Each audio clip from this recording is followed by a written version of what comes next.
ചെപ്പോക്കിൽ ഇന്ന് ജീവൻ മരണ പോരാട്ടം. ചെന്നൈയും മുംബൈയും വീണ്ടും നേർക്കുനേറെത്തും. ഹരികൃഷ്ണൻ വിവരങ്ങളുമായി ചേരും. ഹരി, പ്രതീക്ഷിച്ച പ്രകടനം കാഴ്ചവെച്ച രണ്ട് ടീമുകളല്ല ചെന്നൈയും മുംബൈയും.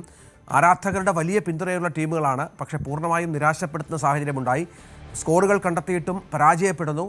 രണ്ടുപേർക്കും നിലനിൽപ്പിന്റെ പോരാട്ടം കൂടിയാണ് ഇന്ന്, അല്ലേ? അല്ല, തീർച്ചയായും നമ്മൾ IPL എൽ ക്ലാസിക്കോ എന്ന് വിളിക്കുന്നതാണ് CSK മുംബൈ മത്സരം. പക്ഷെ ഈ കഴിഞ്ഞ CSK മുംബൈ മത്സരത്തിലാണ് നമ്മൾ സഞ്ജു സാംസന്റെ ഒരു സെഞ്ചുറി കാണുന്നത്. പക്ഷെ അത്ര വലിയ മത്സരമൊന്നും ആയിരുന്നില്ല അത്. മുംബൈ ഇന്ത്യൻസ് 104 ഓൾ ഔട്ട് ആവുന്ന സാഹചര്യത്തിൽ CSK വലിയ മാർജിനിൽ വിജയിക്കുന്നു. അപ്പൊ ഒരു എൽ ക്ലാസിക്കോ പോരാട്ടമൊന്നും ഈ സീസണിൽ കിട്ടിയില്ല. പോയിന്റ്സ് ടേബിൾ എടുത്ത് നോക്കുകയാണെങ്കിൽ CSK 8 കളിയിൽ നിന്നും 3 കളികൾ മാത്രമാണ് ജയിച്ചത്. ഋതുരാജ് ഗേക്വാദ് എന്ന ക്യാപ്റ്റന് മേലും വല്ലാത്ത വിമർശനങ്ങൾ നിൽക്കുന്നുണ്ട്. ഋതുരാജ് ഗേക്വാദ് ടീമിനെ പോലും നേരിട്ട് ലീഡ് ചെയ്യുന്നില്ല എന്നുള്ള വിമർശനങ്ങൾ നിൽക്കുന്നുണ്ട്. കഴിഞ്ഞ മത്സരത്തിൽ ഗേക്വാദ് ഒരു 74 റൺ അടിച്ചു. പക്ഷെ 60 പന്ത് എടുത്തു അത് അടിക്കാൻ.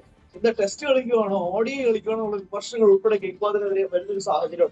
നേരെ മറിച്ച് മുംബൈ നോക്കുകയാണെങ്കിൽ സ്ഥിതി അതിലും വലിയ പ്രശ്നത്തിൽ നിൽക്കുകയാണ്. 8 മത്സരത്തിൽ നിന്ന് 2 ജയമാണ് മുംബൈക്കുള്ളത്. മുംബൈ ഏകദേശം ടൂർണമെന്റിൽ നിന്നും പുറത്തായി എന്നുള്ള അവസ്ഥയിലാണ് നിൽക്കുന്നത്. ഇന്നും കൂടി തോറ്റാൽ പൂർത്തിയാകും എന്നുള്ള അവസ്ഥയിലാണ് നിൽക്കുന്നത്. സോ അങ്ങനെ ഒരു പോരാട്ടത്തിലാണ് CSKയും മുംബൈ നിൽക്കുന്നത്. അതായത് ഈ ടൂർണമെന്റിലേക്ക് വരുന്നതിന് മുമ്പ് മുംബൈ ഹെവി വെയിറ്റ്സ് എന്നാണ് വിളിച്ചിരുന്നത്. CSK ആവട്ടെ സഞ്ജു സാംസണിന്റെ വരവോടുകൂടി വല്ലാത്തൊരു ഉന്മേഷത്തിൽ നിൽക്കുകയാണെന്ന് വിശ്വസിക്കുകയും ചെയ്തിരുന്നു. അപ്പോൾ ഇത് ചെപ്പോക്കിലാണ് കളി നടക്കുന്നത്. ഹെഡ് ടു ഹെഡ് വന്നിരിക്കുന്ന 42 മത്സരങ്ങളിൽ 22 മത്സരങ്ങൾ മുംബൈയാണ് ജയിച്ചിരിക്കുന്നത്. അങ്ങനെ ഒരു ചരിത്രവും കൂടിയുണ്ട്. പക്ഷെ ഇവിടെ ചരിത്രത്തിന്റെ സ്ഥാനമുണ്ടോ എന്ന് അറിയത്തില്ല. മുംബൈ ആവട്ടെ ഈ കഴിഞ്ഞ മത്സരങ്ങളിലൊക്കെ തന്നെയായിട്ട് ഈ കഴിഞ്ഞ 8 മത്സരത്തിൽ നിന്ന് 4 തവണ ഇവിടെ ഓപ്പണിംഗ് ഇങ്ങനെ ചേഞ്ചസ് മാറ്റിക്കൊണ്ടേയിരിക്കുന്നുണ്ട്. രോഹിത് ശർമ്മക്ക് വേണ്ടി ഡിക്കോക്ക്, റയൻ റിക്കൾട്ടർക്ക് വേണ്ടി ഡിക്കോക്ക്, രോഹിത് ശർമ്മക്ക് വേണ്ടി റയൻ റിക്കൾട്ടർ, അങ്ങനെ കോമ്പിനേഷൻസ് നടത്തി അവസാനം രോഹിത് ശർമ്മയെ മാറ്റി നിർത്തിയിട്ടിപ്പോ റയനും ക്വിന്റനും കൂടെ വരുന്ന സാഹചര്യത്തിൽ മുംബൈ കുറച്ചുകൂടെ ഫോമിൽ നിൽക്കുകയാണ്. അപ്പൊ അങ്ങനെയൊക്കെ ഒരു ഫോർമേഷനിലാണ് മുംബൈ നിൽക്കുന്നത്. ക്യാപ്റ്റനായ ഹാർദിക് പാണ്ഡ്യക്കെതിരെ വിമർശനങ്ങളുണ്ട്. ബോളിംഗ് ചേഞ്ചസ് നടത്തുന്നില്ല, എന്താണ് നടക്കുന്നത് മുംബൈ ക്യാമ്പിൽ ഉൾപ്പെടെയുള്ള ചോദ്യങ്ങൾ നിൽക്കുന്നുണ്ട്. പ്ലെയേഴ്സ് തമ്മിൽ ഒരു സിങ്കില്ല. മുംബൈയും ഹാർദിക്കും തമ്മിലുള്ള ഇഷ്യൂസ് നമ്മൾ ഗ്രൗണ്ടിനിടയിൽ കണ്ടതാണ്. അപ്പോൾ ആ ടീമിനിടയിൽ എന്തൊക്കെയോ പ്രശ്നങ്ങളുണ്ട് എന്ന് മനസ്സിലാവുന്ന രീതിയിൽ ഒരു ഭാഗത്ത് നിൽക്കുന്നത്. ചെന്നൈക്കാവട്ടെ പരിക്കുകളാണ്. ധോണിയുടെ പരിക്ക്, റെമിസിന്റെ പരിക്ക്, റെമിസ് തിരിച്ചു വരുന്നതേ ഉള്ളൂ. നീതൻ എല്ലിസിന്റെ പരിക്കുണ്ട്. അതിനിടയിൽ ഖലീൽ അഹമ്മദിന്റെ പരിക്ക് റൂൾ ഔട്ടായി. ആയുഷ് മാത്രയുടെ പരിക്ക് റൂൾ ഔട്ടായി. അങ്ങനെ പ്രധാനപ്പെട്ട പ്ലേയേഴ്സ് ഒക്കെ ടീമിൽ നിന്നും പുറത്തേക്ക് പോകുന്ന ഒരു ഘട്ടത്തിൽ കൂടി എത്തി നിൽക്കുന്നു. അങ്ങനെ പരിക്കുകളുടെ പിടിയിൽ ചെന്നൈ ഒരു ഘട്ടത്തിൽ പ്ലെയേഴ്സ് തമ്മിൽ ഒരു സിങ്കില്ലാതെ മുംബൈ.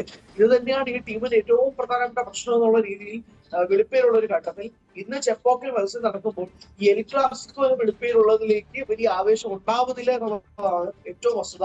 കാരണം പോയിന്റ് ടേബിൾ ഏറ്റവും താഴത്ത് നിൽക്കുകയാണ്. 9ാം സ്ഥാനത്ത് നിൽക്കുകയാണ് മുംബൈ, 7ാം സ്ഥാനത്ത് നിൽക്കുകയാണ് ചെന്നൈ.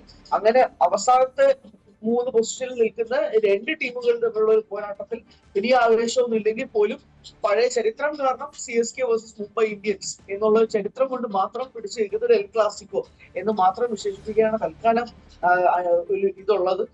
എന്തായാലും മുംബൈ തോറ്റു കഴിഞ്ഞാൽ മുംബൈ പുറത്താവും. ചെന്നൈ തോറ്റു കഴിഞ്ഞാൽ അവർക്ക് ഒരു പടിയും കൂടി പുറത്താവാനുള്ള ഘട്ടത്തിലേക്ക് കാര്യങ്ങൾ എത്തി നിൽക്കുകയാണ് എന്നുള്ളതാണ് ഒറ്റ വാക്കിൽ സമപ്പ് ചെയ്യാനുള്ളത്.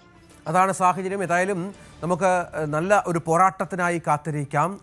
നേരത്തെ പറഞ്ഞ എൽ ക്ലാസിക്കോ പോരാട്ടം IPL എന്ന് വേണം മുംബൈ ചെന്നൈ പോരാട്ടത്തെ വിശേഷിപ്പിക്കാൻ.